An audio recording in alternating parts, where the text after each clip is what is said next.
So, as you guys probably know, I've recently been on my first ever trip to Iceland, and of course I brought my all-new MAVIC Air with me on the trip to test it out in those really difficult conditions. But how did it actually perform?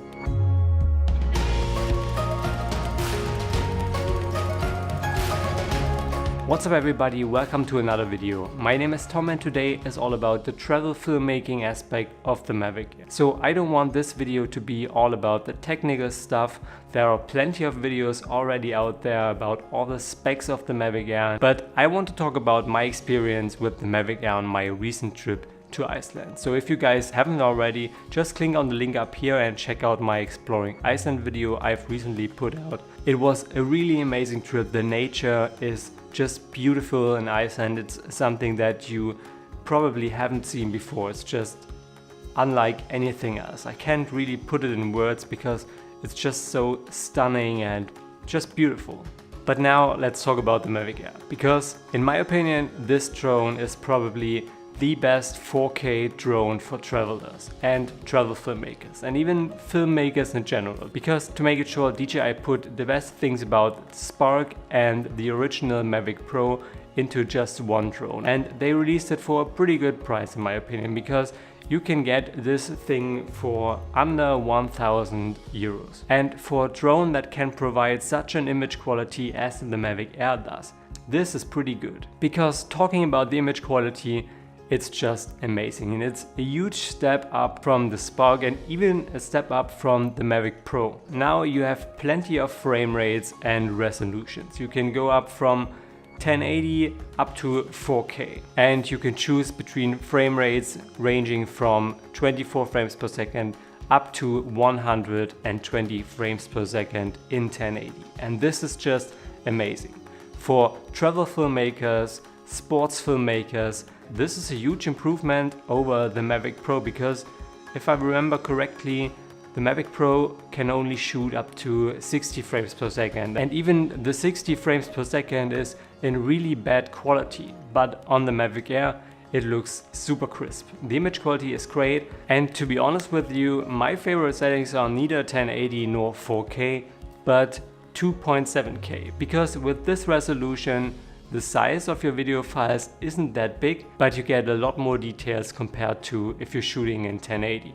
With 2.7K you have more options when it comes to frame rate, and in my opinion this is just really handy and a good middle way between 1080 and 4K. So definitely think about using those settings. For me it just worked really good, and as I said, you can check out some of the drone shots in my Exploring Iceland video. But with the MAVIC Air, not only do you have more resolutions and frame rates to choose from, you also get a flat picture profile, and this is a huge improvement from the Spark, which only had some kind of normal, or I wouldn't call it natural, but yeah, maybe a normal picture profile, which was a little bit oversaturated and a little bit too contrasty. But now with the new flat picture profile on the MAVIC Air, you are really well prepared for color grading and post. You get a lot more flexibility, you have a lot more dynamic range when it comes to the highlights and the shadows, which is a really important thing for drone shots, because often when you're shooting flat down, you can get some really harsh shadows and some really bright highlights, especially if you're not using a polarizer filter. So no matter what you're doing with your MAVIC Air, always choose the flat picture profile. Another really convenient feature, especially for travel filmmakers who often find themselves in hectic situations, is the 8 GB internal storage. After owning the MAVIC Air just, I guess, 1 or 1.5 months now, I found myself in a lot of situations where I either run out of memory card storage space, or I just forgot to put in my SD card before I left to shoot. So the 8 GB internal storage is just really handy. It helps a lot to not miss that special moment you want to shoot when you're out in the field. And this is something neither the Spark nor the MAVIC Pro had. This is a really unique feature for the MAVIC Air, and in my opinion it's just really cool. The battery life of the MAVIC Air is also a really big improvement from the Spark, which had only around 12 to 15 minutes of flight time. Now you're supposed to have over 20 minutes of flight time, but in real life it's probably something around 20 minutes. And This is really a lot of time to shoot. If you're planning out your shots before you get up in the air, you probably have enough time to shoot at least 2 locations, or even if you're a really well prepared shooter, you probably can get in the air around 3 times with only 1 battery. And if you compare that to the flight time of the Spark, which you also had to connect via Wi-Fi with the remote controller, this took some time. When it comes to the setup time, the Mavic Air is just really fast and easy to use. You turn on the remote controller, you turn on the drone, everything connects within a few seconds, and probably within around a minute you're up in the air. But what really surprised me the most when I was shooting in Iceland with the Mavic Air was how stable this small drone performed in the air. The Spark was sometimes a little bit too shaky, especially since it only had a 2-axis gimbal compared to the 3-axis gimbal of the Mavic Air now. You often had those micro jitters in your footage when the wind was a little bit too strong, but now with the Mavic Air all of those problems are gone. Even though I had a lot of warnings on my display all the time about strong winds and all that stuff, the drone just performed really good. I've watched all of the footage from Iceland and I couldn't find any micro jitters at all.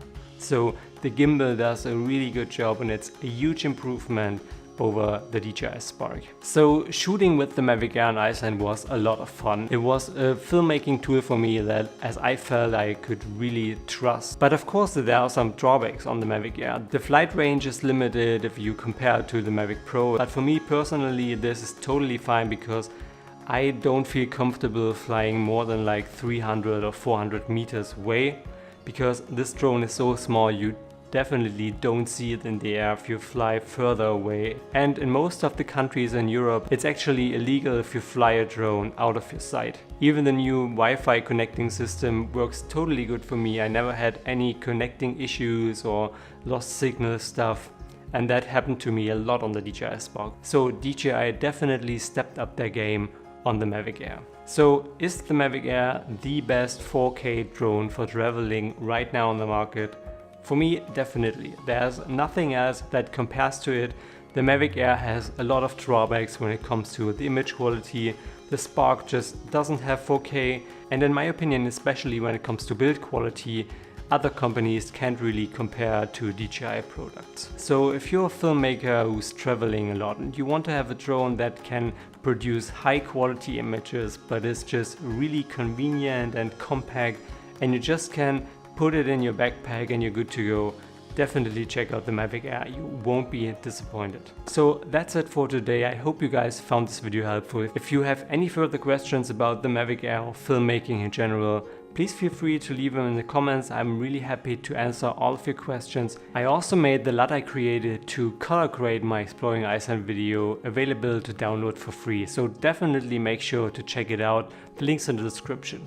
If you liked the video, please give it a thumbs up, subscribe to the channel to see more videos like that, and I hope to see you guys in the next video.